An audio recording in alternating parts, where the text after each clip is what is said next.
ಎಲ್ಲರಿಗೂ ನಮಸ್ಕಾರ ರೀ. ಹೆಂಗದಿರಿ? ನಾನು ಶ್ವೇತಾ. ಜಗತ್ನ್ಯಾಗ ನಡೆದಿರೋ ಸುದ್ದಿನ ನಮ್ಮ ಉತ್ತರ ಕರ್ನಾಟಕ ಭಾಷೆದಾಗ ಹೇಳಕ್ ಬಂದೀನಿ. ಮಸ್ತ್ ಚಾ ಕುಡ್ಕೋತ ಖಡಕ್ ಮಿರ್ಚಿ ಮಂಡಕ್ಕಿ ನೋಡ್ರಿ. ಆರೋಪಿ ಅಂದ್ರೆ ಏನ್ ಹೇಳ್ರಿ? ಯಾವ್ದರೆ ತಪ್ಪು ಮಾಡಿದಂಥ ಆರೋಪ ಇರಬೇಕು ಅಥವಾ ಒಂದು ಆಪಾದನೆಗೆ ಗುರಿಯಾದಂಥ ಮನುಷ್ಯ ಅಂತ ಅರ್ಥ. ಅಪರಾಧಿ ಅಂದ್ರೆ ಏನ್ ಹೇಳ್ರಿ? ಕಾನೂನಿನ ಪ್ರಕಾರ ಆರೋಪ ಸಾಬೀತಾದ್ರ ಅಪರಾಧಿ ಅಂತಾರ ನೋಡ್ರಿ. ಅಷ್ಟೇ, ಸಿಂಪಲ್ ವಿಷಯ. ಆದ್ರ ಈ ಆರೋಪಕ್ಕೂ ಅಪರಾಧಿಗೂ ಶಿವಲಿಂಗೇಗೌಡ್ರಿಗೆ ಮಾತ್ರ ಸಿಕ್ಕಾಪಟ್ಟೆ ಕನ್ಫ್ಯೂಸ್ ಆಗ್ಬಿಟ್ಟೈತಿ. ಇದೇ ಗೊಂದಲದಾಗ ಬಾಯಿ ತಪ್ಪಿ ಸತ್ಯ ಹೇಳೇ ಬಿಟ್ರು ನೋಡ್ರಿ.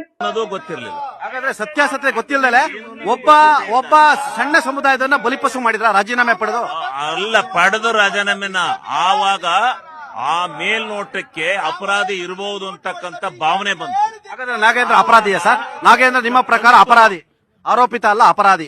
ಶಿವಲಿಂಗೇಗೌಡರು ಹೇಳ್ತಾರೆ ನಾಗೇಂದ್ರ ಅಪರಾಧಿ ಅಂತ. Yes sir. ಅವರು ಇನ್ನೂ ಆಪಾದಿತ ಅಲ್ಲ, ಆಪಾದಿತ ಆರೋಪಿ, ಅಪರಾಧಿ ಅಲ್ಲ, ಆರೋಪಿ ಅಲ್ಲ.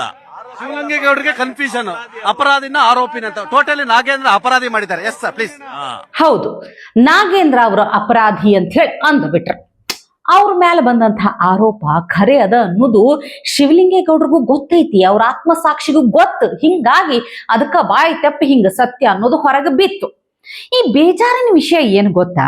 ಕಾಂಗ್ರೆಸ್ನಾಗ ಒಂದು ಕಣ್ಣಿಗೆ ಬೆಣ್ಣೆ ಮತ್ತೊಂದು ಕಣ್ಣಿಗೆ ಸುಣ್ಣ ಅನ್ನುವಂಗ ಮಾಡ್ತಾರ ನೋಡ್ರಿ. ಪಾಪ KN ರಾಜಣ್ಣ ಅವರು ಬಹಳಷ್ಟು ಸಲ ಈ ವಿಚಿತ್ರವಾದರೂ ಸತ್ಯ ಅಂತಾರಲ್ಲ, ಅದೇ ತರ ಮಾತಾಡ್ತಿದ್ರು. ಖರೆ ಖರೆ ವಿಷಯಗಳನ್ನೇ ಮಾತಾಡ್ತಿದ್ರು. ಪಕ್ಷ ಭೇದ ಮರೆತು ತಮ್ಮ ಪಕ್ಷದ ವಿರುದ್ಧನೇ ಮುಕ್ತವಾಗಿ ಮಾತಾಡ್ತಿದ್ರು. ಹಂಗ ನೋಡಿದ್ರ ಮಾಜಿ ಸಚಿವ KN ರಾಜಣ್ಣ ಅವರು, ನಾಗೇಂದ್ರ ಅವರು ಇಬ್ರು ವಾಲ್ಮೀಕಿ ಸಮುದಾಯದ ನಾಯಕರೇ ಖರೆ. ಆದ್ರೆ ಒಂದ್ ಕಡೆ ಸುಮ್ಮನ ರಾಜಣ್ಣ ಅವರಿಗೆ ಸುಮ್ನೆ ಕಾರಣನೇ ಇರ್ಲಿಲ್ಲ, ಮಂತ್ರಿ ಸ್ಥಾನದಿಂದ ಕೆಳಗಿಳಿಸ್ಬಿಟ್ರು. ಆದ್ರೆ ಈ ಕಡೆ ನಾಗೇಂದ್ರ ಅವರ ವಿರುದ್ಧ ಎಂಥ ಸೀರಿಯಸ್ ಆರೋಪ ಐತಿ, ಕೋಟಿ ಕಟ್ಲೆ ಲೂಟಿ ಹೊಡೆದಂತ ಆರೋಪ ಐತಿ. ಅದನ್ನ ಬಿಟ್ಟು ಮತ್ತೆ ಹೊಳ್ಳೆ ಸಂಪುಟಕ್ಕೆ ಸೇರಿಸ್ಕೊಳ್ತಾರಂದ್ರ ಅವ್ರಿಗೊಂದು ನ್ಯಾಯ, ಇವ್ರಿಗೊಂದು ನ್ಯಾಯ ಯಾಕಂತೀನಿ. ಇದನ್ನ ಪ್ರಶ್ನೆ ಮಾಡೋರು ಇರ್ಲೇನ್ರಿ ಯಾರು? ಇನ್ನು ಸರ್ಕಾರಿ ದವಾಖಾನೆಗಳದ್ರಾಗ ಸರಿಯಾಗಿ ವೈದ್ಯರಿರಲ್ಲ, ಡಾಕ್ಟರ್ಗಳಿರಲ್ಲ, ಔಷಧಗಳು ಸರಿಯಾದ ಟೈಮಿಗೆ ಸಿಗೋದಿಲ್ಲ. ಆದ್ರ ಎಂಟರ್ಟೈನ್ಮೆಂಟಿಗೆ ಏನು ಕೊರತೆನೇ ಇಲ್ಲ. ಅರೇರೇ, ಸರ್ಕಾರಿ ದವಾಖಾನೆಯಾಗ ಅದ್ ಯಾವ ತರ ಮನರಂಜನೆ ಸಿಗ್ತೈತೆ ಅಂತ ಕೇಳಿದ್ರೆ ನೀವ, ಕಾಂಗ್ರೆಸ್ ಸರ್ಕಾರ ಇದ್ದಾಗ ಅದೆಲ್ಲವೂ ಸಾಧ್ಯ. ದವಾಖಾನೆಯಾಗ ಮನರಂಜನೆ ಸಿಗುವುದು ಸಾಧ್ಯ. ಶ್ರೀರಂಗಪಟ್ಟಣದ ಕಾಂಗ್ರೆಸ್ ಶಾಸಕ ರಮೇಶ್ ಬಂಡಿ ಸಿದ್ದೇಗೌಡ ಅವರು ಮಾಡಿದಂತ ಎಡವಟ್ಟು. ಈ ಶಾಸಕರದ ಖಾಸಗಿ ಕಾರ್ಯಕ್ರಮ ಅದಂತ, ಅದಕ್ಕೆ ತಯಾರಿ ಆಗ್ಬೇಕು. ಸ್ಟೇಜ್ ಮೇಲೆ ಪರ್ಫಾರ್ಮ್ ಮಾಡೋದಕ್ಕಿಂತ ಮೊದಲು ಸರಿಯಾಗಿ ಪ್ರಾಕ್ಟೀಸ್ ಮಾಡ್ಬೇಕಲ್ಲ, ಅದಕ್ಕೊಂದು ಸರಿಯಾದ ಜಾಗ ಬೇಕಲ್ಲ. ಯಾವ ಡಿಸ್ಟರ್ಬೆನ್ಸು ಇಲ್ಲದೆ ಆರಾಮಾಗಿ ಡ್ಯಾನ್ಸ್ ಪ್ರಾಕ್ಟೀಸ್ ನಡಿಬೇಕು ಅಂದ್ರ ಇದೇ ಪರ್ಫೆಕ್ಟ್ ಜಾಗ ಅಂತ ಅನಿಸ್ಬಿಟ್ಟೈತೆ ಅವರಿಗೆ. ಹಿಂಗಾಗಿ ಸರ್ಕಾರಿ ದವಾಖಾನ್ಯಾಗ ಕಾಂಗ್ರೆಸ್ ಶಾಸಕರು ತಮ್ಮ ಖಾಸಗಿ ಕಾರ್ಯಕ್ರಮದ ಸಲುವಾಗಿ ಪ್ರಾಕ್ಟೀಸ್ ಮಾಡ್ಲಿಕ್ಕೆ ಬಿಟ್ಕೊಟ್ರ. ದವಾಖಾನಿಗಳ ರೂಮ್ಗಳನ್ನು ಬಿಟ್ಕೊಟ್ಟು ಬಟ್ಟಾರ. ಅಲ್ಲೇ ಮಹಿಳಾ ಪಾತ್ರಧಾರಿಗಳ ಡ್ಯಾನ್ಸು, ರೀಲ್ಸು, ಪ್ರಾಕ್ಟೀಸು, ಸರ್ಕಾರಿ ದವಾಖಾನೆಯ ರೂಮ್ಗಳನ್ನೇ ಮೇಕಪ್ ರೂಮ್, ರಿಹರ್ಸಲ್ ರೂಮ್ ಮಾಡ್ಕೊಂಡಾರ. ಅದಕ್ಕೆ ರೀ ಮಂದಿ ವಿಧಾನಸೌಧವನ್ನೇ KPCC ಆಫೀಸ್ ಆಗಿ ಮಾಡ್ಕೋತಾರಂತ ಮಾತಾಡ್ಲಿಕ್ಕತ್ತಾರ. ಮತ್ತ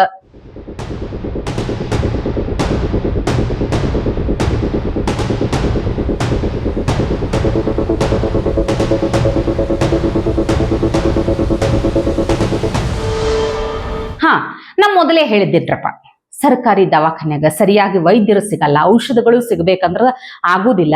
ಆದ್ರೆ ಇಲ್ಲಿ ಹಲ್ಲಿದ್ದವ್ರಿಗೆ ಕಡಲಿ ಇಲ್ಲ, ಕಡಲಿ ಇದ್ದವ್ರಿಗೆ ಹಲ್ಲಿಲ್ಲ ಅಂತಾರಲ್ಲ, ಹಂಗಾಯ್ತು. ಇಲ್ಲಿ ಔಷಧಗಳು ಇದ್ದು ಅಂತ, ಆದ್ರೂ ಕಮಿಷನ್ ಆಸೆಗ ಬಡವರಿಗೆ ಔಷಧಿಗಳನ್ನ, ಟ್ಯಾಬ್ಲೆಟ್ಗಳನ್ನ ಕೊಡ್ಲಿಕ್ಕತ್ತಿಲ್ಲ. ಅದನ್ನ ಬಿಟ್ಟು ಎಲ್ಲೋ ಒಗದು ಬಿಟ್ಟಾರ. ಎಲ್ಲಿ ಅಂತ ಕೇಳಿದ್ರ ಕಲಬುರ್ಗಿ ಅಫಜಲ್ಪುರ್ ತಾಲೂಕು ದವಾಖಾನ್ಯಾಗ ಹಿಂಗ ಬಡ ರೋಗಿಗಳಿಗೆ ಫ್ರೀಯಾಗಿ ಕೊಡಬೇಕಾಗಿದ್ದಂಥ ಔಷಧಿಗಳು ಅಲ್ಲೇ ಸಮೀಪ ಒಂದು ಹಾಳ ಬಿದ್ದ ಬಿಲ್ಡಿಂಗ್ ಐತಿ, ಅಲ್ಲಿ ಹಿಂಗ ಟ್ಯಾಬ್ಲೆಟ್ ಔಷಧಗಳೆಲ್ಲ ಒಗದು ಬಿಟ್ಟಾರಂತ. ಹಿಂಗ ಮಾಡಿದ್ರೆ ಹೆಂಗ್ರಿ? ಕಮಿಷನ್ ಆಸೆ ಸಲುವಾಗಿ.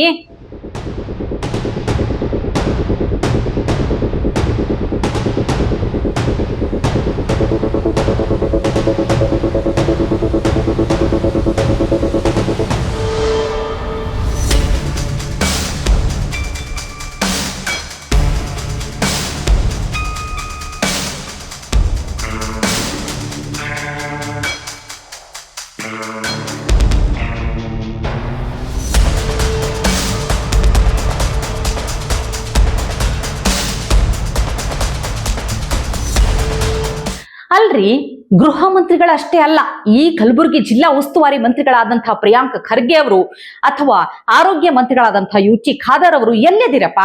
ಸ್ವಲ್ಪ ಕಣ್ ತೆರೆದು ನೋಡ್ರಿ ಸರ್. ಹಾ ಪ್ರಿಯಾಂಕ್ ಖರ್ಗೆ ಅವರು ಎಲ್ಲಿದಾರ ಅಂತ ನಾ ಹೇಳ್ತೀನಿ ಕೇಳ್ರಿ. ಅವರು HD ಕುಮಾರಸ್ವಾಮಿ ಅವರು ಮಾತಾಡಿದ್ದಕ್ಕೆ ರಿಯಾಕ್ಷನ್ ಕೊಡುದ್ರಾಗ ಬ್ಯುಸಿ ಆಗಿಬಿಟ್ಟಾರ. ಈ ನೈಸ್ ಟೋಲ್ ಕಟ್ಟಬೇಡ್ರಿ ಅಂತ ಹೇಳಿ HD ಕುಮಾರಸ್ವಾಮಿ ಅವ್ರು ಹೇಳಿದ್ರಲ್ಲ, ಅದಕ್ಕ ಪ್ರಿಯಾಂಕ್ ಖರ್ಗೆ ಅವ್ರು ಏನಂತಾರ ಅಂತ ಕೇಳ್ಬೇಕು ನೀವು. ಒಬ್ರು ಜವಾಬ್ದಾರಿಯುತ ಸ್ಥಾನಮಾನದಲ್ಲಿ ಇದ್ದವರು ಹಿಂಗೆ ಸಾರ್ವಜನಿಕರಿಗೆ ಪ್ರಚೋದನೆ ಕೊಟ್ಟು ಮಾತನಾಡಿದ್ರೆ ಏನು ಹೇಳಕ್ಕಾಗ್ತದೆ? ಅವರು ಒಂದು ರೆಸ್ಪಾನ್ಸಿಬಲ್ ಪೊಸಿಷನ್ನಲ್ಲಿದ್ದಾರೆ. ಆಯ್ತು, ಅದು ಏನೇನು ಕಾರಣಗಳಿರ್ಬೋದು. ಕೋರ್ಟ್ ಇದೆ, ನಿಮ್ಮದೇ ಸರ್ಕಾರ ಇದೆ ಮೇಲ್ಗಡೆ, ಏನಿದೆ ಅದು ಕಾನೂನಾತ್ಮಕವಾಗಿ ಮಾಡಿ. ಜನರಿಗೆ ಹೀಗೆ ಏನು ಕಾನೂನು ಬಾಹಿರವಾಗಿ ಪ್ರಚೋದನೆ ನೀಡಿದ್ರೆ ಸರಿಯಲ್ಲ ಅಂತ ನನ್ನ ವೈಯಕ್ತಿಕ ಅಭಿಪ್ರಾಯ. ಅದು ಟೋಲ್ ಕಟ್ಟಬೇಕಾ ಬಿಡಬೇಕಾ, ಕೋರ್ಟ್ ಆರ್ಡರ್ ಇದೆ ಅಂತ ಕೆಲವು ಜನ ಹೋಗಿ ಅಲ್ಲಿ ನಿಂತ್ಕೋತಾ ಇದ್ದಾರೆ ಅಂತ ಹೇಳ್ತಾ ಇದ್ದಾರೆ. ಇನ್ನು ಕೆಲವು ಜನ ಸ್ಟೇ ಸಿಕ್ಕಿದೆ ಅಂತ ಹೇಳ್ತಾ ಇದ್ದಾರೆ. Whatever it is, as a minister they should not speak like this. Toll ಕಟ್ಬೇಡ್ರಿ ಅಂತ ಅಂದಿದ್ದೇ ಪ್ರಚೋದನೆನಾ? ಹೌದು ಬಿಡ್ರಿ, ಹಿಂಗೆಲ್ಲ ಮಾತಾಡಿದ್ರೆ ಹೆಂಗ್ರಿ? ಅವ್ರಪ್ಪ ಅದಾರ ನೋಡ್ರಿ, ಮಲ್ಲಿಕಾರ್ಜುನ ಖರ್ಗೆ ಸಾಹೇಬ್ರು. ಅವ್ರು ಮಾತಾಡ್ತಾರಲ್ಲ, ಅವ್ರು ಮಾತಾಡೋದನ್ನ ನೋಡಿಲ್ಲ ನೀವು, ಕೇಳಿಲ್ಲ ನೀವು? RSS ಅನ್ನೋದು ವಿಷ ಸರ್ಪ ಇದ್ದಂಗ, ನಡು ರಾತ್ರಿ ಆಗ್ಲಿ ನಿಮ್ ಯಾವ್ದೇ ಕೆಲಸ ಆಗ್ಲಿ ಬಂದ್ರು ಅಂದ್ರ ನಿಮ್ಮೆಲ್ಲಾ ಕೆಲ್ಸಗಳನ್ನ ಬಿಟ್ಟು ಕೊಂದ್ ಬಿಡ್ರಿ ಅಂತಾರಲ್ಲ. ನೋಡ್ರಿ, ಇದು ಒಂದ್ ಸ್ವಲ್ಪ ಪ್ರಚೋದನೆ ಅಂತ ಅನಿಸ್ತದೇನ್ ಹೇಳ್ರಿ? ಇಲ್ಲಪ್ಪ, ಇಂಥ ಮಾತುಗಳನ್ನ ನೋಡಿ ಕಲಿಬೇಕು, ಹೌದಲ್ವೇನ್ರಿ ಪ್ರಿಯಾಂಕ್ ಖರ್ಗೆ ಸರ್? ಇನ್ನು ರಾಷ್ಟ್ರ ಮಟ್ಟದಾಗ ಕಾಂಗ್ರೆಸ್ಸಿನ ಅತಿ ದೊಡ್ಡ ಶತ್ರು, ಬಿಜೆಪಿಯ ಧುರಂಧರ್ ಅಂತಾನೆ ಫೇಮಸ್ ಆಗಿರುವಂತಹ ರಾಹುಲ್ ಗಾಂಧಿ ದಿನಕ್ಕ ಹಂಗ ಪ್ರೂವ್ ಮಾಡ್ಕೋತೇ ಇರ್ತಾರ. ನೋಡ್ಬೇಕು ನೀವು, ಇಲ್ಲೊಂದು ಸೀನ್ ನಡೀತಿರ್ತೈತಿ. ಅವ್ರ ಹೆಂಗಂದ್ರ ಏನೋ ಆರಾಮ್ ಹರಟೆ ಹೊಡ್ಕೋತ ಕೂತವ್ರಂಗ. ಆಕ್ಚುಲ್ ಆಗಿ ಅವ್ರು ಬಂದಿದ್ದು ಪ್ರತಿಭಟನೆ ಮಾಡ್ಲಿಕ್ಕೆ. ಆದ್ರ ಈ ಪ್ರತಿಭಟನೆ ಮಾಡ್ಬೇಕು ಅನ್ನುವಂಥ ಸೀರಿಯಸ್ನೆಸ್ ಆಗ್ಲಿ, ಒಂಚೂರು ಎಳ್ಳು ಕಾಳಷ್ಟು ಅವ್ರ ಮಾರ್ಯಾಗ ಕಾಣೋದ ಇಲ್ಲ.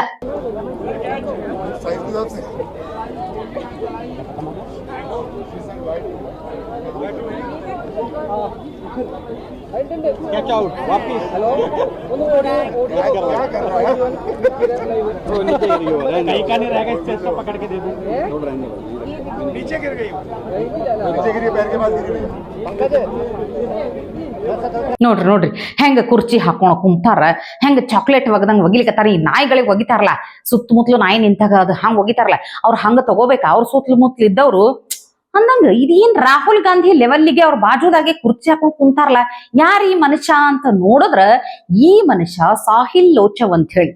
ಈ ಯಾರಂದ್ರ ಗಲಭೆಕೋರ ಇವ್. ಏನಂದ್ರ ಜಂತರ್ ಮಂತರ್ ಗದ್ದಲ ಟೈಮ್ನ್ಯಾಗ ಪೆಲೆಟ್ ಗನ್ ದಾಳಿಯಿಂದ ಪೆಟ್ ಆಗಿತ್ತಂತ, ಕಂಪ್ಲೇಂಟ್ ಆಗೋಕಿನ ಮೊದಲೇ ಇವನಿಗೆ ನ್ಯಾಯ ಕೊಡಿಸ್ಬೇಕಂತ ಇಷ್ಟು ಸೀರಿಯಸ್ ಆಗಿ ರಾಹುಲ್ ಗಾಂಧಿ ಪ್ರತಿಭಟನೆಗೆ ಇಳಿದಾರಂತ. ಏನ್ ಮಾಡ್ತೀರಿ ಹೇಳ್ರಿ?